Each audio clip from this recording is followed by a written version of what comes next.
15 juta meter kubik per detik. Itu bisa untuk membangkitkan listrik abadi, nggak perlu siang, nggak perlu malam, nggak perlu baterai. Pembangkit listrik tidal terbesar dunia itu sekarang di Korea. Ketika disebut ada poros maritim, ada tol laut, saya termasuk yang seneng gitu. Wah, itu ya. Ini akan ada kebangkitan gitu ya. Paradigma para pemimpin kita itu harus bergeser untuk melihat Indonesia ini sebagai negara maritim besar. Bukan kontinental dulu yang di pikirannya. Kita ini sebetulnya orang kepulauan by nature. Harusnya itu punya paradigma itu. Kan lagi mindset, Mas. Kalau memang Jakarta itu mau tenggelam, kenapa PIK 2 dibangun di situ? Ada agenda lain. Karena memang itu posisi yang bagus. Kereta bus misalnya. Ada orang yang menghitung bahwa ini tidak akan habis sampai 370 tahun. Berapa penumpangnya, berapa tidak akan kembali modal. Nggak akan kembali modal. Hutang kita juga banyak sekali. Kapan terbayar? Don't you think kita harus mikir out of box sekarang?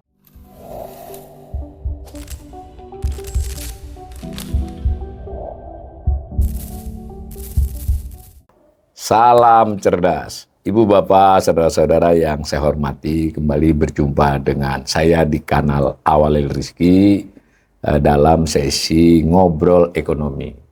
Saya kembali kedatangan untuk kedua kalinya tamu istimewa saya, Bapak Agus Jamil. Ya, Pak Jamil saya manggilnya. Assalamualaikum, Pak Jamil.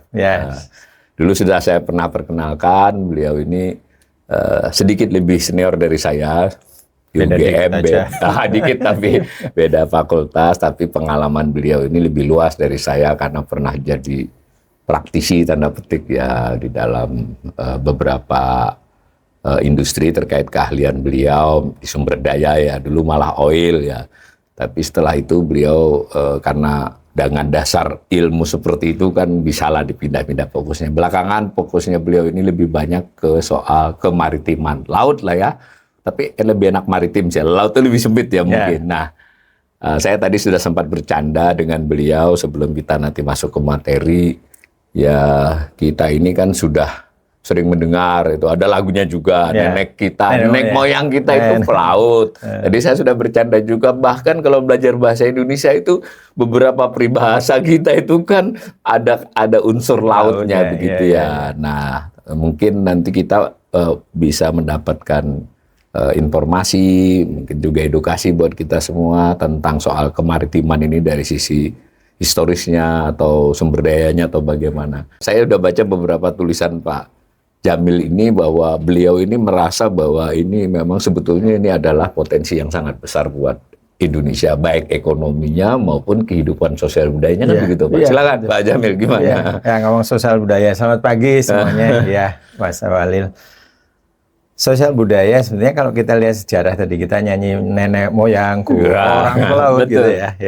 Saya nggak hafal terusannya, tapi bahwa nenek moyang orang pelaut itu menarik karena saya pernah, ini ada ilustrasi sejarah. Kalau kita ngelihat ke Borobudur itu ya, di Borobudur itu ada satu relief ya. Dan itu bukan cuma satu sebetulnya, ada 11 relief yang menggambarkan kapal. Ya, dan kapal itu kan ini complicated, canggih gitu, sophisticated, canggih.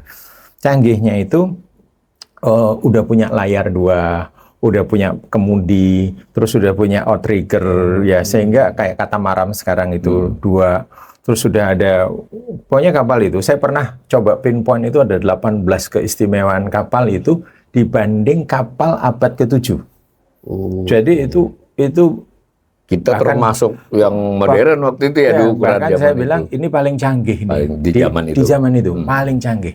Jadi kapal itu adalah yang dipanggil sebagai sea-going vessel. Jadi sea-going vessel. Ya, kapal yang pergi ke laut, bukan kapal sungai. Bukan kapal sungai. Ya, jadi kalau kayak Mesir itu kapal cuma di situ. Ya. Nah, kapal ini pergi ke laut. Nah, terus orang bilang kalau bisa digambarkan di sana mesti udah ada barangnya gitu kan, ada barangnya. Jadi nggak mungkin itu. Ya, karena relief di Borobudur itu memang cerita kan? sejarah gitu.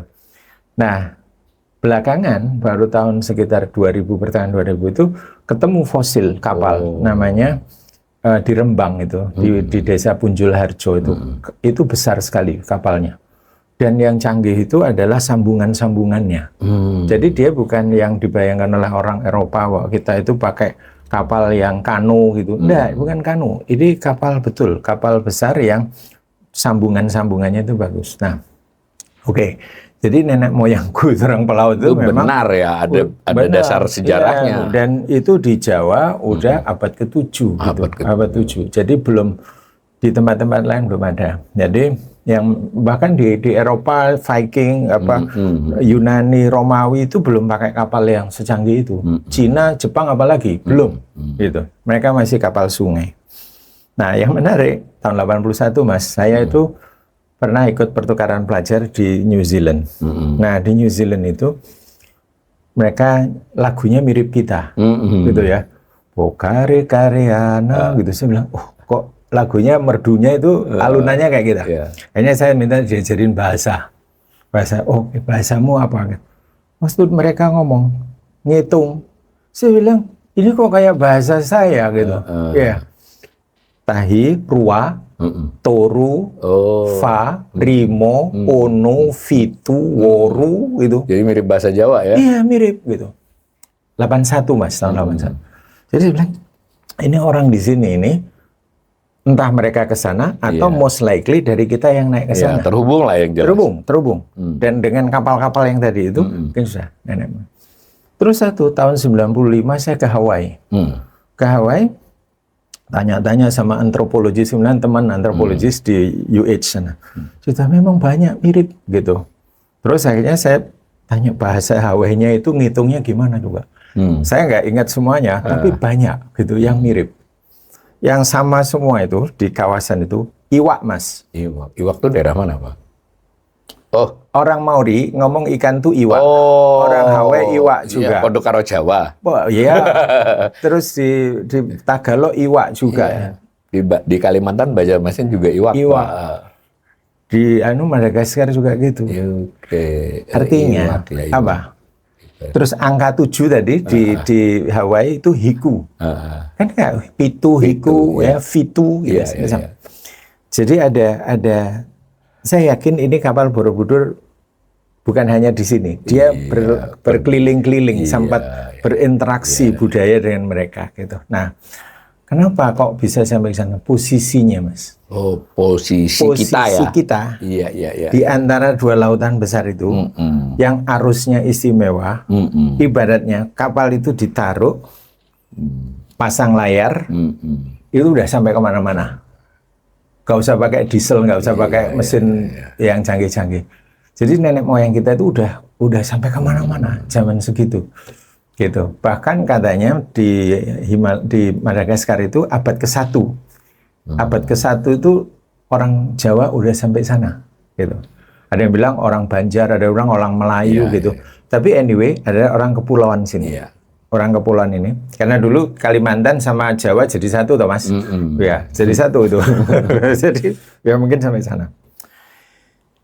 Posisi. Nah, itu lalu kemudian apakah posisi zaman dulu itu relevan sama hari ini? Nah, nanti kita cerita. Betul gitu ya. Jadi benar ya. Ada sejarah kita ini panjang lah soal kemaritiman ya. Sampai kemaritiman itu panjang. Sehingga lagu nenek moyang orang laut itu benar ya. Kalau dilihat dalam perspektif kekinian, karena gini, ini saya kan ekonom Pak Jamil. Jadi ekonom ini kelemahannya kan segala sesuatu itu dia harus dimonetasi lah. Monetasi, ya. Bahwa dia monetasinya aktual, artinya sekarang, atau monetasinya itu present value ke depan. Itu kan melihatnya begitu. Ini plus minus ya. Tapi bisa nggak dilihat begini, bahwa sebetulnya kemaritiman kita ini dilihat dari resources sebagai sumber daya ekonomi itu sampai sekarang ini seperti apa kira-kira Pak?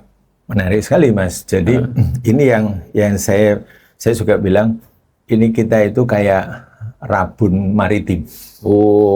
Maksud saya dulu kan ada istilah peribahasa itu ya. Jadi gajah kuman di seberang laut tampak, gajah di pelupuk mata tidak kelihatan. Nah, bisa digambarkan oleh itu nih ya kondisinya ini. Jadi sudah terlalu dekat sehingga nggak kita lihat gitu. Atau kalau orang barat bilang gitu, cannot see the forest because so many trees gitu. Karena banyak pohon, mana hutannya gitu. Tidak tahu. Nah, kita itu laut kita luar biasa dari segi posisi.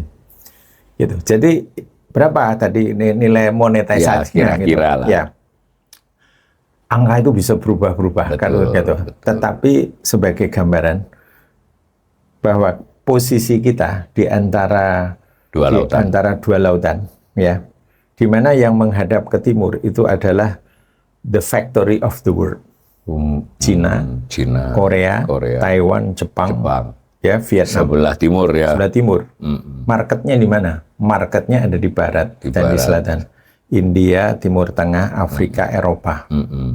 Tidak mungkin mobil BYD itu dijual ke Eropa tanpa harus lewat perairan kita. Nah, kapal yang melewati Selat Malaka itu 1 tahun itu adalah sekitar 100.000 kapal. 100.000 kapal, ya. Dan masing-masing kapal bawa berapa ratus barang? Itu separuh kapal dunia, Mas. Separuh dari armada kapal dunia. Lewat situ. Lewat situ.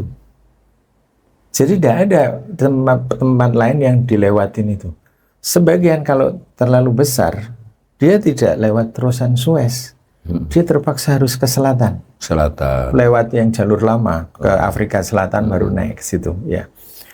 Nah, jadi itu penting sekali untuk lewat. Katanya kapal yang di situ itu, saya berapa? 1/3 dari nilai ekonomi dunia. Perdagangan dunia. Itu lewat situ. Wow. Minyak itu lebih dari 60%. Lewat situ. Yang dipakai tanker itu yang kalau dari Hormuz itu keluar aja. Ya, kalau dari Hormuz itu keluar aja sekitar 20% dari semua minyak yang keluar di atas tanker. Kita lebih gede. Kita yang lewat Selat Malaka saja, belum yang Sunda, belum yang Lombok ya. Belum yang laut besar kita di sebelah belum yang barat itu. Itu sudah 23%. 3% lebih tinggi dari situ. Ya. Dan lebih damai kita. Dan lebih tidak bersenjata lah. Enggak senjata. Iya. Di Hormuz berat itu. Iya. Nah, ini nilai ekonomi minyak dari barat ke timur, ya. Cina sama itu Jepang itu sangat butuh energi dari Timur Tengah. Gitu. Makanya mereka selalu mikir Myanmar sama Pakistan itu mau dibikin sebagai untuk jalur masuk ke sana. Gitu. Myanmar makanya itu anak emasnya Cina kan. Ya, karena dia akan drop minyak di situ terus melalui pipa ke sana. Itu impiannya begitu. Karena kalau lewat sini terlalu risky. Ya, padat ya. Makin ke depan itu. Makin padat juga. Makin padat, ya. Itu baru satu aspek. Itu satu aspek. Sekarang ke depan apa, Mas? Ke depan itu adalah AI kan. AI sama internet. Ya. Orang yang ngasih komen bisa dari ujung dunia lain. Database-nya, data centernya ada di dunia lain lagi. Nah, mereka terkoneksi dengan jalur itu, kabel. Tetap kabel ya. Kabel. Satelit itu hanya 5% saja. 95% itu melalui kabel. Cuma kabelnya mengalami revolusi ya, perubahan perbaikan lah. Kabelnya itu sekarang fiber optik. Tapi tetap kabel. Fiber optik. Jadi suaranya ya kayak misalnya kalau kita punya TV itu kan pakai fiber optik di rumah. Itu udah clear gitu kan. Nah, itu lewat mana semua kabel-kabel itu? Sama jalurnya, lewat Selat Malaka. Baru naik ke atas, nyebrang ke Cina, ke Jepang, ke Taiwan, ke Amerika. Dari situ. Itu yang di sini gitu. Jadi itu bayangin berapa di genggaman kita itu di situ gitu. Itu. Cuma sekarang database terus controllernya turun ke Singapura. Iya. Jadi nggak ada yang ke kita. Ada lah tapi sedikit. Tapi umumnya ke sana itunya gitu. Kontrol terhadap kabel-kabel itu ya. Kabel itu. Jadi kalau tadi cerita nenek moyang kita sampai kemana-mana, sampai mewarnai bahasa gitu kan. Kapur sampai masuk dalam Al-Quran karena dibawa dari sini sampai ke sana. Kemudian sekarang nilai ekonomi dari ketergantungan minyak, barang-barang gitu kan. Pabrik dunia ada di Cina. Begitu jadi dia harus dibawa kemana. Yang ketiga adalah ke depan adalah itu internet AI cyber world itu. Itu sangat tergantung. Yang kayak ikan segala masih juga kan? Ikan separuh dari spesies ikan dunia itu di sini tempatnya. Nah, tapi kalau yang soal 1-2 tadi, soal tetap menjadi kelewatan ya, untuk dilewati oleh kapal tadi, kemudian dilewati oleh ya kabel ya, sementara ini fiber optik, itu potensi kita untuk memperoleh hasil dari itu apa Pak? Kalau orang lewat tuh bayar apa bagaimana? Ini saya soalnya tidak tahu nih soal ini. Tidak boleh bayar, tidak boleh. Jadi itu memang namanya arus lintas kepulauan Indonesia, ALKI ya.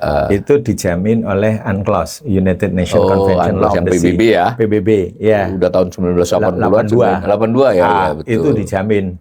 Jadi nggak boleh kita memungut nggak boleh ya. Tetapi lihat Singapura, Malaysia, dia kan membangun pelabuhan di situ. Kan perlu mampir ya. Perlu mampir. Perlu ngisi bahan bakar. Orangnya juga perlu makan. Perlu hiburan.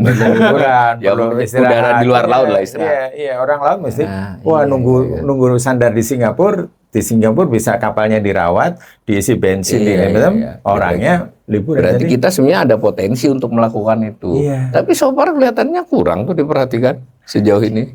Itulah dia. Jadi, tapi ini kita bicara potensi dulu. Iya, saya bilang potensi. Kalau tadi kelewat kabel di bawah, kita bisa potensi kita untuk memperoleh manfaat apa? Bisa aja sekarang untuk data center. Karena semua lewat situ kan, bisnis data center. Sekarang orang ngomong lagi bahwa data center itu listriknya banyak, terutama untuk pendingin gitu ya. Nah, sudah ada yang nyoba pendingin itu di laut dalam, di laut ditaruh jadi data centernya storage-nya itu menggunakan pendingin dari air laut. Jadi posisinya di dalam.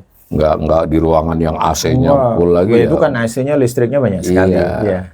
Rawan juga kan. Tiba-tiba AC-nya listriknya. Itu dia. Jadi udah ada ya teknologi yang bisa saya lupa namanya. Google udah nyoba itu, udah membangun fasilitas di bawah laut. Iya, jadi itu sebenarnya gini, temperatur laut itu begitu dia turun ya di atas itu sekitar 27.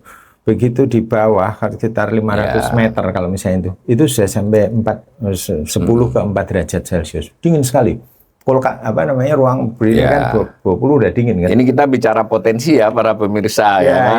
Terus Pak Jamil pada waktu kita podcast yang pertama itu sudah bilang juga berarti yang antara Sulawesi sama Makassar itu kan itu arusnya termasuk arus unik ya. Betul. Yang kata Pak Jamil sebetulnya ada potensi untuk menjadi pembangkit listrik. Seingat saya gitu dulu gitu Pak. Gimana itu Pak? Nah, ini dia. Itu pembangkit, itu arus ya yang mengalir dari Pasifik ke selatan gitu. Ya, ke selatan pindah ke Lautan Hindia itu arus besar sekali. Yang energinya besar sekali. Bisa jadi pembangkit listrik. Ya, pembangkit listrik dari arusnya saja. Yang di tempat lain nggak ada, Mas. Nggak ada, hanya di Indonesia. Kenapa? Karena ada 2 laut besar ini. Dan ini bumi lagi muter, selama bumi ini muter ini, air ini dia butuh pindah gitu kan. Mengalir terus kemudian pindah massa air itu. Itu sekarang sudah diidentifikasi sama peneliti-peneliti belum lama ya. Terus kemudian dihitung gitu. Itu namanya 15 swerdap istilahnya, 15 juta meter kubik per detik. Gitu. Itu bisa untuk membangkitkan listrik abadi, nggak perlu siang, nggak perlu malam, nggak perlu baterai. Jadi teknologinya sedang dikembangkan, diriset lah ya. Iya, sudah ada contohnya. Di mana Pak? Ya, itu? Di Irlandia udah ada. Ya, memanfaatkan arus laut bawah. Iya. Kita lebih bagus sebenarnya potensinya. Iya. Nah itu. Seperti itu ya. Iya. Jadi di beberapa tempat itu celah itu air mengalir. Gitu. Di negara-negara lain pada sudah yang ditempati lokasi tertentu seperti di Irlandia dan Inggris dia sudah pakai. Terus di antara pulau itu di Korea itu sudah di Sihwalik itu. Itu pembangkit listrik tidal terbesar dunia itu sekarang di Korea. Dan karena sukses itu dia bikin lagi sekarang Jeju.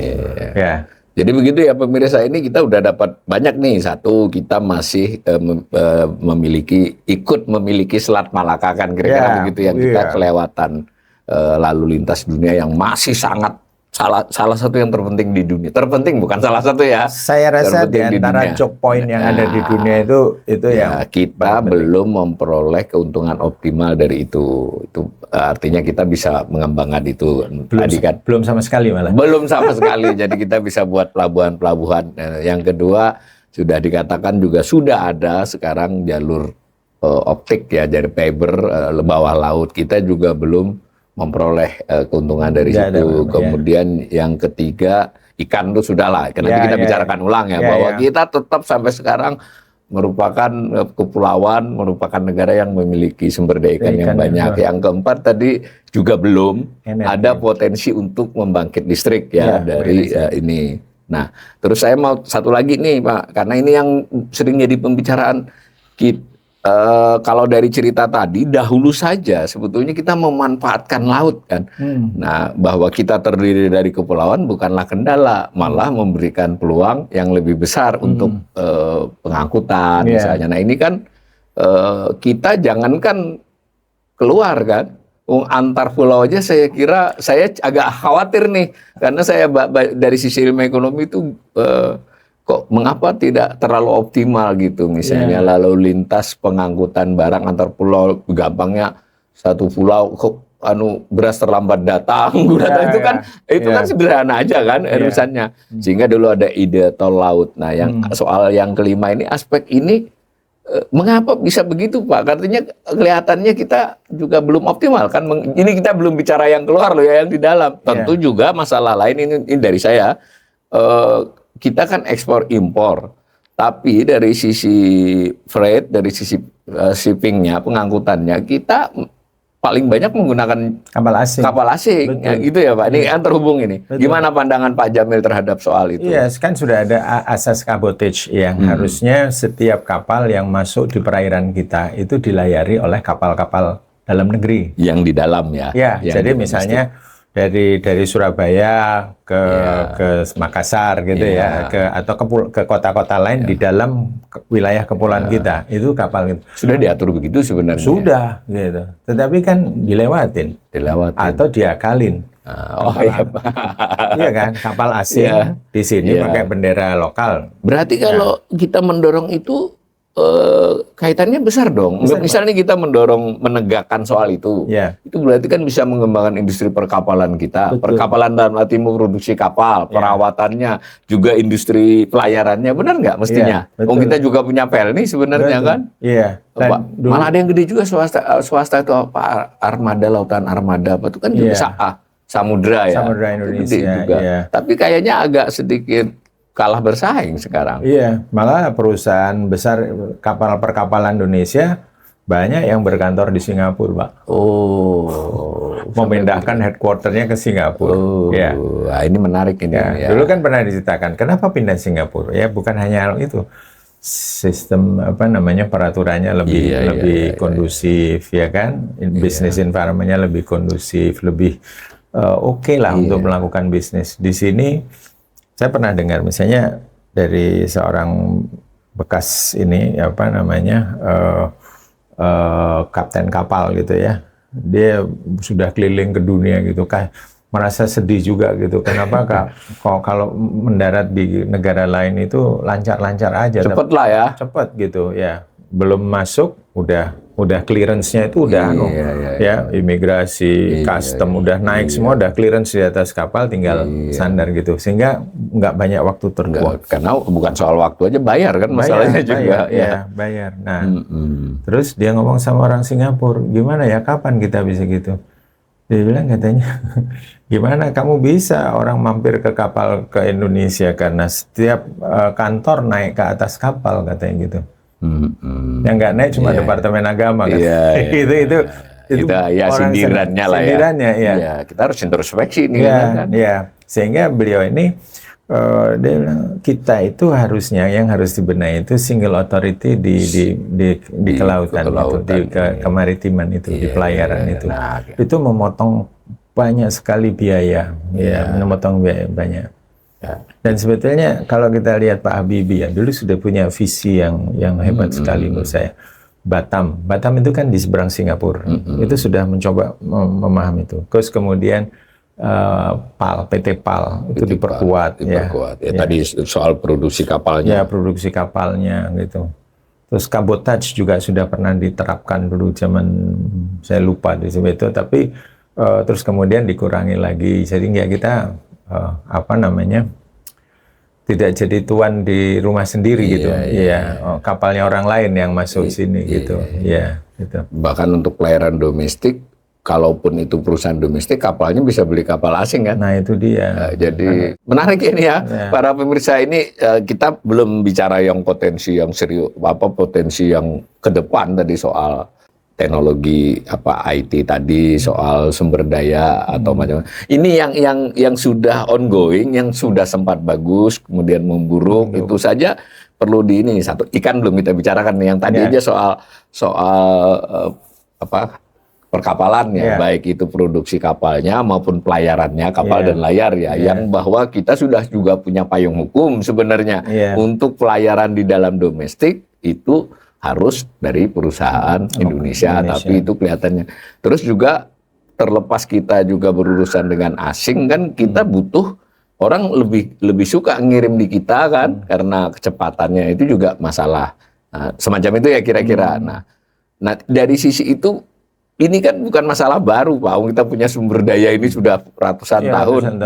Menurut pengamatan Pak Jamil ini, kita bermaksud pandangan bahwa terserah mungkin kritik atau apa itu dengan maksud kita memberikan penilaian nih. Kan soalnya gini, pada waktu era pertama Pak Jokowi itu saya kan melihat sebagai ekonom ada disebut-sebut tol laut. Artinya kan ada pemahaman ini harus dibenahi di sini kan. Ada banyaklah poros maritim. Kemudian ketika Bu Susi itu nanti kita boleh disinggung sudah mulai nih Pak, bahwa ini ikan, ini kita punya sumber daya, tapi kita tidak optimal mendapatkannya. Sampai kita bicara nih Pak, kalau pemirsa itu lihat di penerimaan negara bukan pajak, itu kan ada penerimaan sumber daya alam gitu kan, urut-urut itu yang perikanan itu hanya 2 triliunan Pak, kebayang nggak?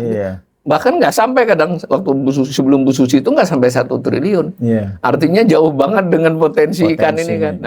Nah kira-kira pandangan Pak Jamil apa sih yang perlu dikritisi ini, artinya kita melihatnya ketika 10 tahun kemarin dan atau sekarang ini kan seperti apa menurut pandangan Pak Jamil dari kan semua pejabat-pejabat menteri-menteri sudah ngomong tuh, kalau Pak Prabowo saya terus terang saya juga melihat tidak banyak bicara laut nih kan, yang banyak ada sih tapi kan kurang gitu. Gimana secara umum melihat kebijakan 10 tahun terakhir dan berlanjut sampai sekarang terhadap potensi maritim kita? 10 tahun yang lalu itu 10 tahun terakhir itu memang sudah disebut. Ketika disebut ada poros maritim, ada tol laut gitu kan, kemudian akan membangun jembatan. Saya termasuk yang senang gitu. Wah, ini akan ada kebangkitan. Ada kebangkitan gitu ya.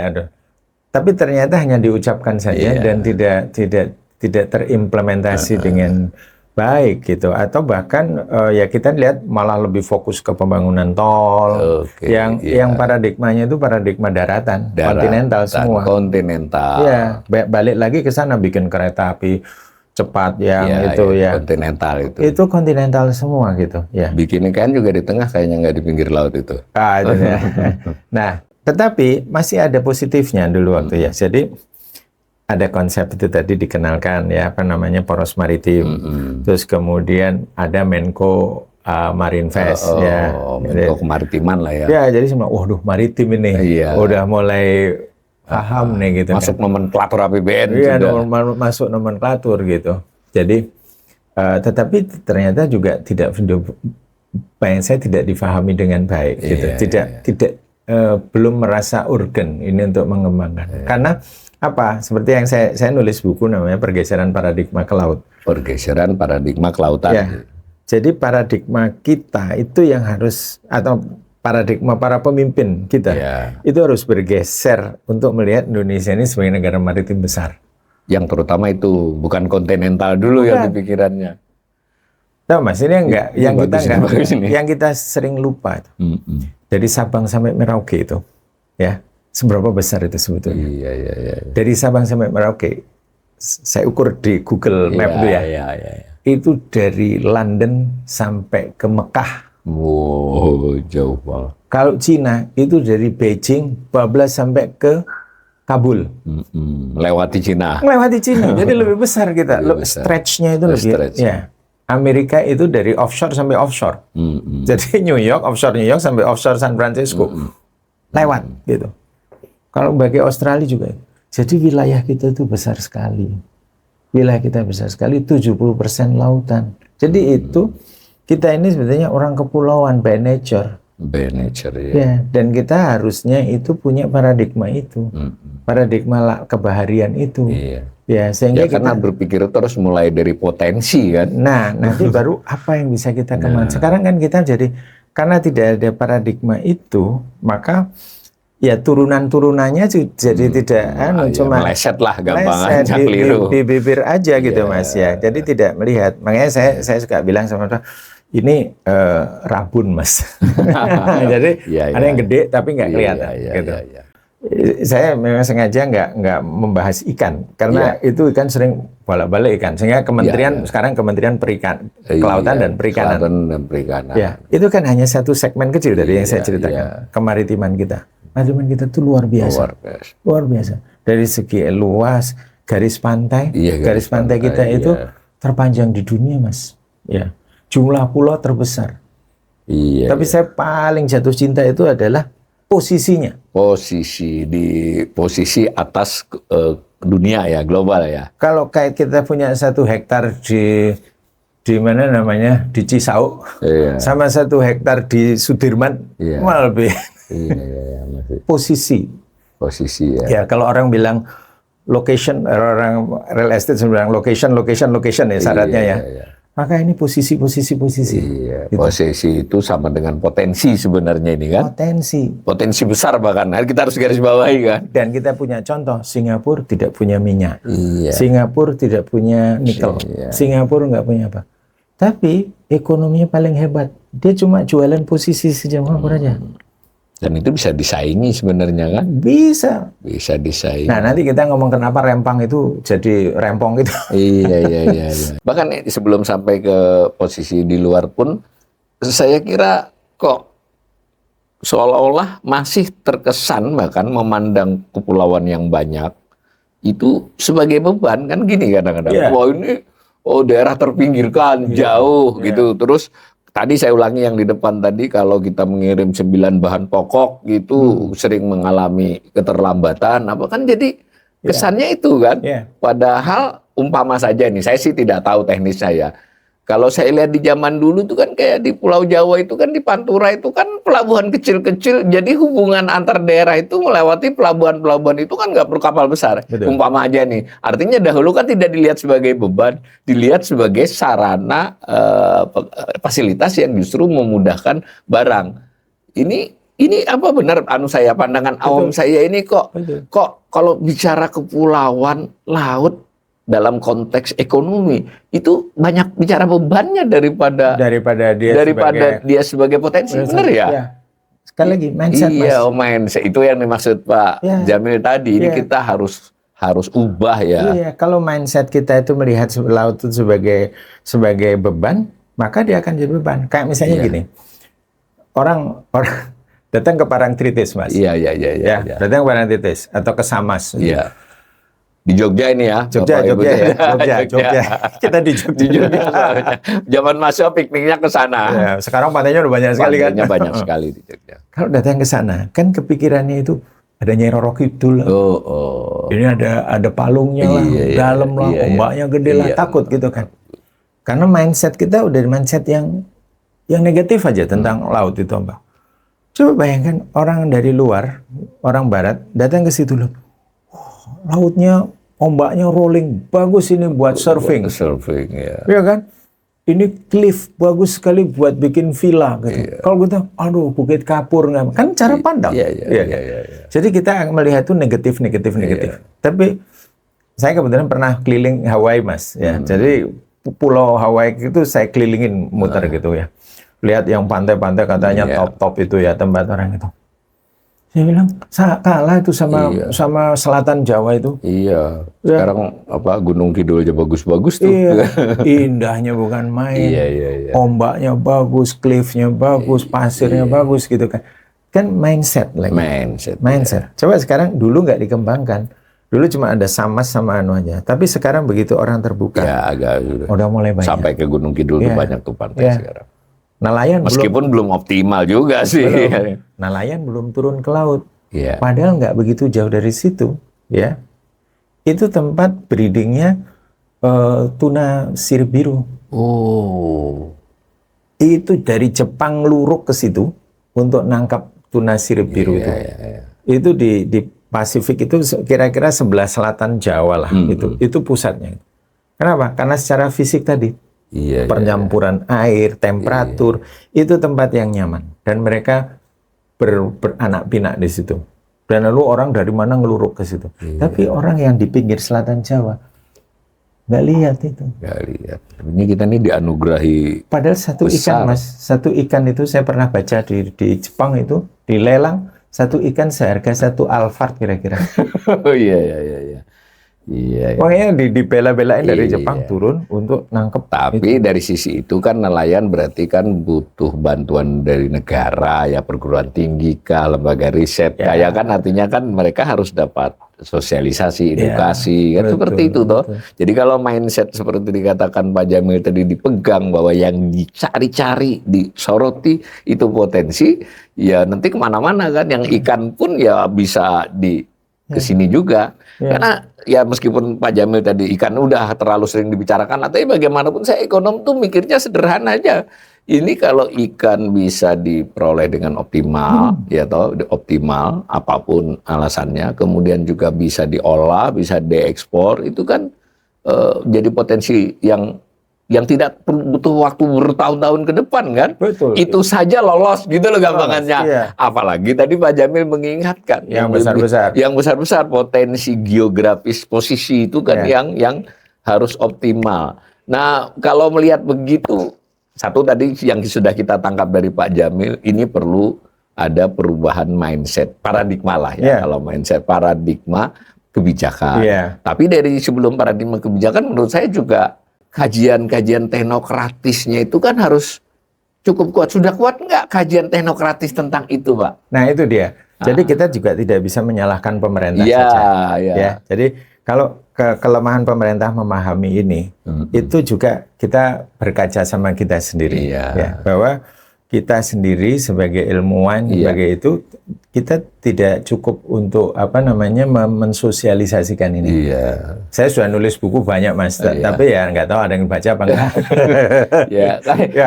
Nah, gitu kan. Terus ngelihat kebijakan. Ini saya menarik kemarin. Sewaktu pemilihan presiden kemarin itu 2024, saya penasaran. Sampai saya tulis di media Indonesia itu mencari visi kemaritiman para capres gitu, secara capres itu. Jadi 3 capres itu ya. Mana nih yang ngomongin maritim, mana yang sudah punya visi kemaritiman akan mengembangkan apa gitu. Cuma 1 tuh, Mas. Nggak kepilih sayangnya. Jadi memang tapi tadi ya kita pemirsa, Pak Jamil dengan saya ini ada kesepahaman nih bahwa politisi kah, pengambil kebijakan kah, pemerintah dalam arti negara itu juga satu hal ya, tapi kita kalangan akademis itu juga punya tanggung jawab kan, bahwa bukan soal sosialisnya, soal kajiannya cukup kuat nggak, misalnya kampus-kampus atau lembaga riset itu cukup bagus nggak sudah? Saya cukup sedih juga ya, dulu kita punya lembaga oceanografi nasional misalnya gitu, dulu ya. Sekarang mana? Dilebur. Saya masuk BRIN. Masuk BRIN dan mungkin juga kurang dapat dana juga kan. Terus kemudian ada lembaga lain misalnya geologi kelautan gitu. Dia direstruktur gitu kan. Kemudian orang-orang yang pemikir-pemikirnya masuk ke BRIN, dan di BRIN ada fokus lain gitu kan. Sehingga yang ini ketinggalan lagi gitu. Jadi sebetulnya R&D-nya kita juga lemah ya. R&D-nya lemah gitu. Jadi Kalau kampus ada nggak jurusan-jurusannya masih bertahan nggak atau masih bagus nggak? nah, kampus itu yang punya jurusan kelautan kan ada yang memfokuskan ke teknologi perkapalannya, Teknologi perkapalan. seperti ITS itu kan, atau struktur lautnya seperti ITB, gitu. Terus kemudian ada yang ke biologi laut perikanannya seperti di Patimura, di Unhas, segala macam itu yang biologinya segala macam, atau IPB gitu ya, gitu. Sudah ada gitu. Tapi saya pernah baca bahwa pekerjaan untuk mereka sedikit gitu, sehingga akhirnya ketika lulus juga akhirnya masuk ke industri yang lain, karena memang industri ini tidak mendapat perhatian. Permintaannya gitu. kurang dari pemerintah maupun dari dunia usaha ya. Tapi terkait dengan yang pembicaraan semula lagi, kenapa dunia usaha dan pemerintah tidak begitu?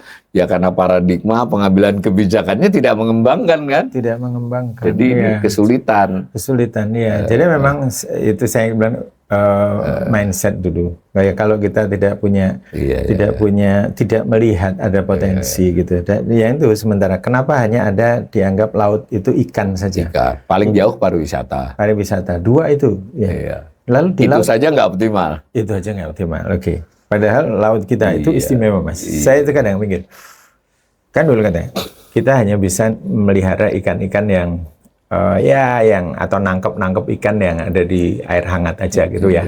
Di sini kan kayak salmon kita nggak bisa karena itu ikan dingin gitu ya. Teknologinya betul. Itu kan pemikirannya.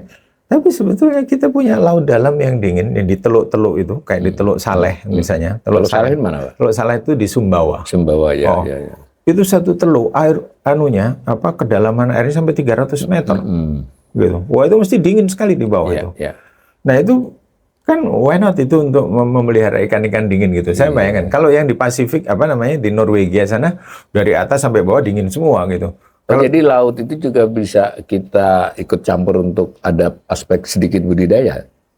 Oh iya, justru kita bisa membudidayakan, makanya pakai itu industri. Iya. Ini menarik nih. Ya, aplikasi industri perminyakan yang biasanya bikin rig besar itu ya. Itu sekarang Norway pakai itu tapi untuk pelihara ikan. Mungkin rig yang sudah nggak dipakai lagi. Atau bukan nggak dipakai, umur rignya sudah ini. Pakai rig ya? Spesial Mas, bikin Mas. Jadi memang. Iya, dan ada yang sampai meliharanya itu nggak di permukaan. Betul-betul tergantung sama ikan itu butuh temperatur berapa, butuh kondisi biologi ekosistem yang seperti apa. Sebelum sampai situ ya, kalau rig yang minyak tuh sampai berapa dalam Pak yang lazim atau yang biasa? Rig itu platform. Rig ini platform untuk minyak. Untuk minyak di perairan. Di lepas pantai. Ya. Kalau onshore ya istilahnya. Offshore. Offshore. Offshore itu yang di darat ya. Offshore di Indonesia itu di Selat Makassar itu kedalaman airnya bisa sampai 2.000 meter, Mas. 1.000 sampai 2.000 meter. Dan itu sudah bisa kita. Ada ngebor di situ. Jadi kalau cuma 500 meter tadi untuk keperluan ikan, gampang kan? Apalagi kalau di selat di antara di Laut Jawa ini, antara Kalimantan sama itu. Ini dangkal sekali, Mas. Iya. Jadi ini benar nih. Ini saya perlu menegaskan lagi bahwa ya semacam rig, tapi digunakan untuk maintain budidaya ikan di laut itu benar-benar kejadian sudah. Udah, Norway. Kita bisa dong seperti itu. Ya, tergantung itu tadi kembali lagi ke mindset. Iya. Saya ada satu yang miss ya. Kota-kota kecil di sebelah utara Jawa. Ya, Pantura. Di pinggir Pantura ya. Dulu bawa barang itu. Betul. Pelabuhan lama zaman-zaman kerajaan. Dan itu jadi sumber hidup kerajaan. Betul. Dan itu dimatikan oleh VOC kan? Iya, jadi Belanda itu yang mematikan memang VOC ya karena dia Belanda ya. 1774 itu ada perjanjian Ponorogo namanya. Di mana Mataram itu tidak boleh menguasai tidak boleh mengangkat bupati di sepanjang pantai. Itulah gong kematian dari budaya maritim kita. Pantura itu. Iya, nggak boleh perdagangan antar pulau. Nah, ini contoh Norwegia. Norwegia itu ternyata garis pantainya juga panjang sekali. Itu negara di atas itu, fjordnya banyak gini, terus tengahnya gunung. Gitu. Nopel-nopelnya film-film tentang itu juga banyak Norwegia itu kan. Dia nggak bisa nyebrangin gunung zaman dulu. Lalu mereka itu nyebrangi pakai kapal-kapal di pantai-pantainya gini. Ya. Nggak perlu ke lepas laut ya. Enggak, ya. Jadi mereka memulainya itu dengan koperasi, Mas. Oh. Dan tiap koperasi itu punya kapal untuk perdagangan antar pantai. Gitu. Antar pantai. Ya. Tidak nyebrang. Ya. Jadi kalau misalnya kita mau nyontoh ya Norwegia itu bisa begitu. Banyak yang kita harus pelajari dari Norwegia. Negara paling apa sekarang? Paling GDP-nya paling tinggi kan. Tinggi. Ya. Dan dari maritim Mas, dari perikanan, dari offshore oil and gas, dari industri maritim. Migasnya juga kuat ya, dulu. Dan mereka yang dicontoh sama ini kan, bagaimana mengelola sovereign fund itu kan. Iya, memang paling sukses Pak SWF-nya Norwegia itu. Kalau kita lahir sebagai warga negara Norwegia, udahlah sampai mati kita udah aman gitu. Jadi Norwegia ini mungkin untuk kemaritiman, terutama dalam konteks kita merevitalisasi Pantura. Ya, misalnya Panturan gitu ya. Kan bisa benchmarknya Norwegia. Sehingga kita melihat itu sebagai potensi. Ya, melihat potensi untuk bagaimana ini perjalanan di antara mengembangkan posisi pinggir pantai itu lebih besar gitu. Ya, contohnya Norwegia itu mengembangkannya seperti itu gitu ya. Makanya kalau kita nanti kenapa kok PIK 2 gitu kan? Iya. Ya, ini bagus. Ya. Kalau memang Jakarta itu mau tenggelam kenapa PIK 2 dibangun di situ? Iya. Iya kan? Sekarang kita balik gitu kan. Is that right gitu. Ada agenda lain kan? Ya kan? Gitu. Karena memang itu posisi yang bagus gitu. Bagus ya. Bagus. Apalagi kita ngadep laut yang tenang sekali. Laut Jawa itu iyalah, ancaman tsunami-nya kolam susu, Pak. Kecil. Ya, kalau selatan yang mana ada patahan bisa ada ancaman tsunami. Bisa ada tsunami, ya kan. Tapi kalau di situ iya. Kalau misalnya ada itu ya di beberapa tempat ya itu bisa dibetulkan. Artinya kalaupun ya ini kita tidak soal peak-nya ya, tapi soal cara berpikirnya. Mestinya kan negara yang sejak awal melihat potensi itu.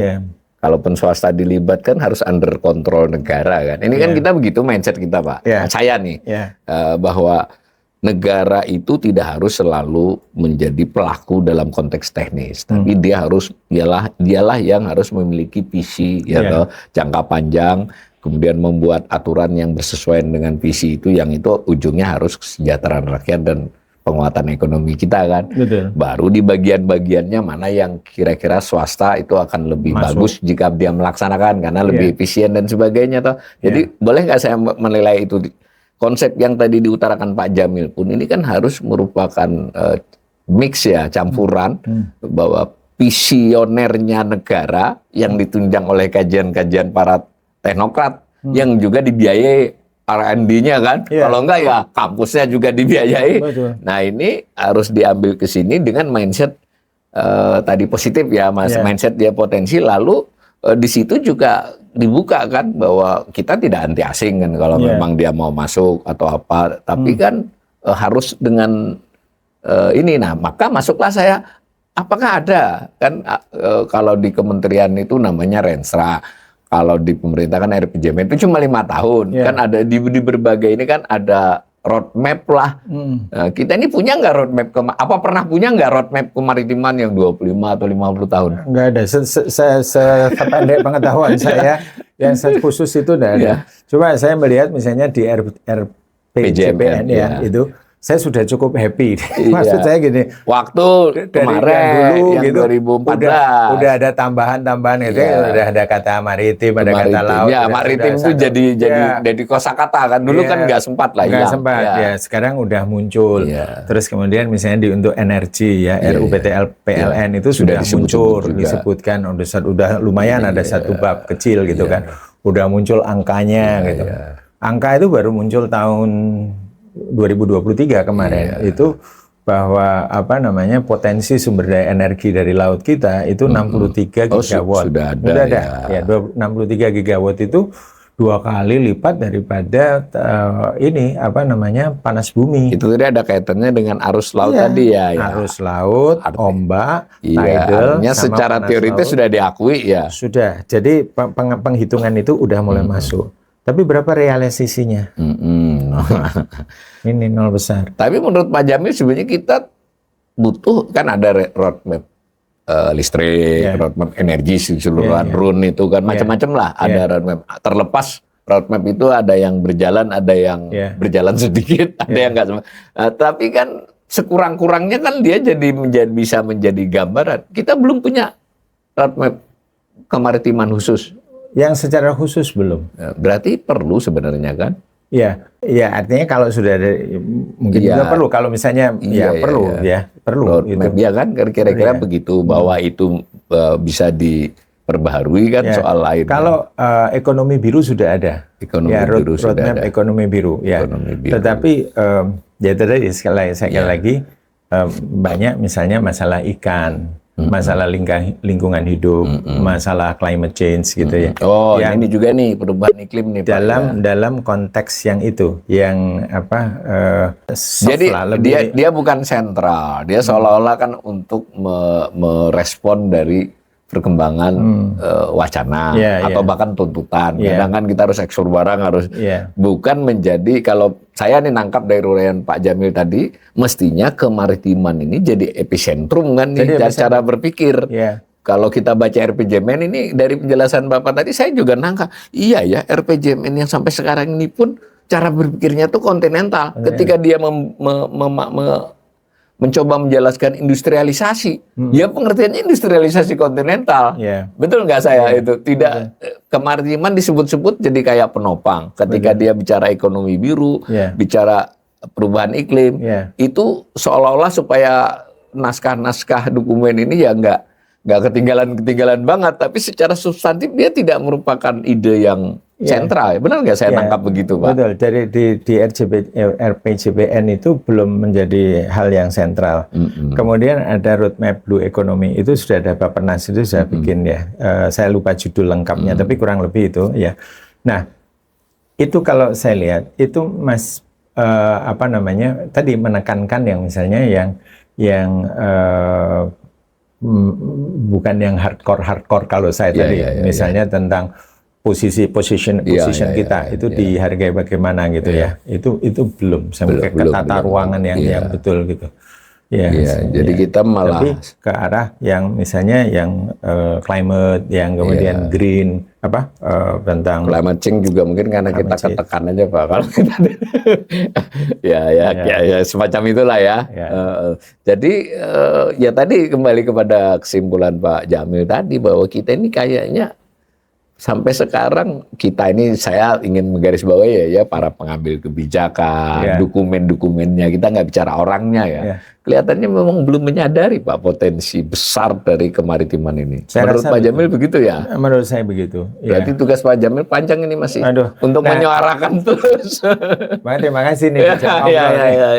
Betul Pak Jamil. Saya pikiran saya itu belum terlalu jauh untuk hal itu. Nah, mudah-mudahan dengan ini nanti saya juga mulai belajar, nanti kita japri-japrian bahwa ini potensi lautnya apa saja. Tadi saya bilang bahwa ketika laut itu banyak potensinya gitu kan, ada ikan, ada tambang kita belum ngomong nyentuh tambang tadi ya, tambang bawah laut gitu. Terus kemudian minyak gas kita itu ya, kita itu baru eksplor berproduksi dari sekitar 20 atau 15 ke 20 basin ya. Dari 82 basin yang teridentifikasi. Jelasin Pak, basin itu apa biar basin itu, jadi kalau kita mau nyari minyak itu di cekungan sedimen. Nah, cekungan sedimen seperti misalnya cekungan sedimen Kutai Basin itu Kalimantan itu satu basin gitu. Kemudian nanti ada lapangan minyak kecil-kecil ya gitu, di situ bisa banyak. Sumatera Tengah itu satu Sentral Sumatera Basin ya. Nah, basin-basin seperti itu di Indonesia ada sekitar 82. Dan kita baru memproduksi dari sekitar 20-an. Masih banyak sebenarnya. 60 itu masih di laut-laut itu banyak. Makanya kita tidak heran kemarin di Aceh ketemu, di Andaman ya kan. Kemudian sebelumnya di Masela, di lepas pantai. Saya sih orang optimis Mas ya. Jadi insya Allah ke depan itu akan ada lagi. Itu dari lautnya. Kita belum ngomongin tadi. Kita yang tambang, yang energi, yang renewable tadi masih bisa. Ikan nggak usah ngomong lah. Ikan udah banyak sekali gitu ya. Tetapi itu yang gampang di catch untuk tidak rakyat. Tidak perlu jangka panjang banget lah. Beberapa tahun bisa hasil. tetapi yang paling penting adalah memahami posisi kita. Posisi itu ya, itu Posisi. pesan Itu utamanya. resource yang tidak bisa dicontoh dan dicuri orang lain, kecuali lepas satu daerah. Daripada kita, mohon maaf nih para pemirsa ya, iri-iri kepada Singapura, mengapa kita tidak Kenapa tidak bikin membangun Singapura lagi Singapura versi Indonesia? versi Indonesia di seberangnya? Tapi itu tadi seperti cerita Pak Jamil tadi, urusannya bukan soal sekedar mindset biasa, tapi soal ya sinkronisasi antara KL, terus visi misi presiden, dokumen, bahwa kan itu menyangkut tidak sekedar. Ini kan kita bicara tadi fisik ya, kan SDM ini kan, nah masuk situ kan. Jadi SDM yang kemudian menyadari persoalan semua ini, nah ujungnya juga tadi kayak perizinan atau tidak boleh, tanda petik ya, tidak boleh pungli macam-macam ke, ini kan penting ya Pak. Penting sekali. Ya. Itu bareng-bareng. Bareng-bareng ya.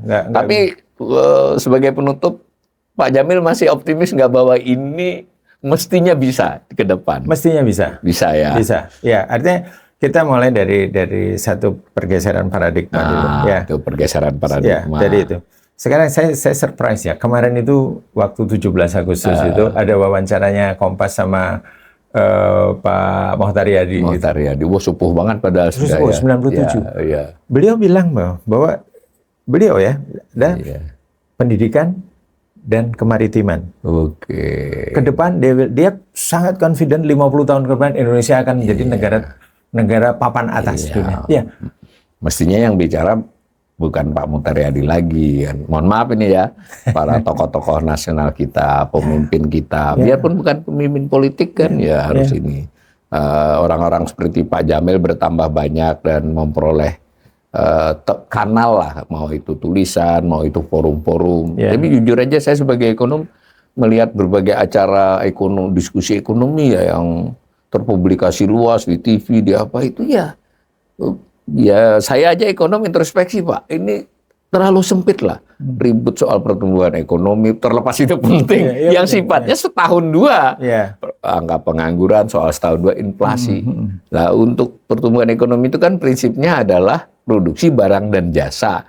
Kalau paradigma seperti ini dibuka, kita nggak bicara angka 5% lagi, kira-kira begitu kan Pak? Di depan, betul nggak saya nafsirkan begitu? Betul. Kita memang perlu untuk membenahi urusan yang tahun ke tahun lah, day per day lah. Ya, yearly and setiap semester perlu, setiap quarter itu dianalisa baik, betul. Tapi coba perhatikan bahwa ketika membahas kereta bus misalnya, ada orang yang menghitung bahwa ini tidak akan habis sampai 370 tahun. Dihitung sampai berapa penumpangnya, berapa tidak akan kembali modal. Nggak akan kembali modal. Nah, and then kita berpikir bahwa ini long term semua. Yang terus hutang. Hutang kita juga banyak sekali. Kapan terbayar? Terus kemudian dari income kita negara 85% dari pajak. Don't you think kita harus mikir out of box sekarang? Out of box, Kita harus mikir something dengan paradigma yang berbeda gitu. Nah, paradigma yang berbeda itu apa? Yang berangkat dari resources yang ada di kita. Rezeki yang sama Gusti Allah ini udah diparingkan ke kita, gitu kan. Kita ditempatkan di satu posisi yang sangat unik tadi. Saya bilang, sangat unik. So why don't you angkat ini sebagai satu kekuatan untuk merubah tadi itu supaya kita nggak terjerat hutang sampai 300 tahun. Kita tidak terjerat dengan 85% pajak. Ini dari mana lagi ya duitnya? Dari mana lagi ya duitnya? Ya saya juga ikut mikir Mas, meskipun saya bukan ekonom kan. Bukan ekonom. Betul. Dari mana lagi ya? Kalau enggak anak cucu kita nih ya, dari mana lagi gitu. Nah, kita harus memikir dari mana lagi itu. Ini ada energi gratis. Ini ada potensi ikan. Ini ada posisi. Ada orang nggak punya apa-apa, tapi punya lapak ibaratnya gitu kan. Iya, betul. Singapura lagi begitu. Dia punya lapak. Kenapa kita tidak memanfaatkan lapak itu? Iya. Begitu ya pemirsa, ini saya untuk kali ini oleh narasumber saya juga harus berpikir banyak ini tentang karena kanal ini saya sebenarnya tidak bermaksud begitu. Saya bermaksud kanal saya ini independen dan persuasif. Jadi saya pengen menjelaskan berbagai persoalan ekonomi kemudian juga tetap menimbulkan harapan gitu. Tetapi ya memang karena kondisi, mohon maaf nih, ini mau tidak mau saya harus objektif juga, baik dari saya maupun dari narasumber saya ketika bicara ekonomi kan ya memang kondisinya tidak baik lah. Bahkan yang keras-keras sudah bilang ini buruk. Nah minimal ini ada Pak Jamil ini kita udah mulai buka wawasan lah bahwa sebetulnya ini adalah tetap masih ada asa ke depan gitu yang kita punya keberuntungan lah. Beda kalau kita di negara di Afrika Tengah sana di mana gitu, kita punya semua potensi.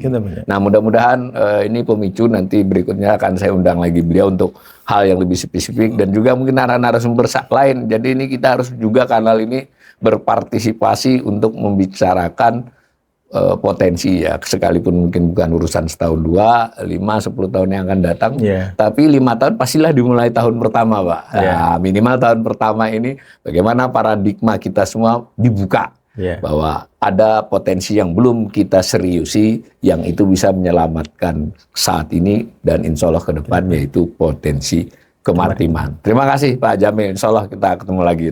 Terima kasih Mas.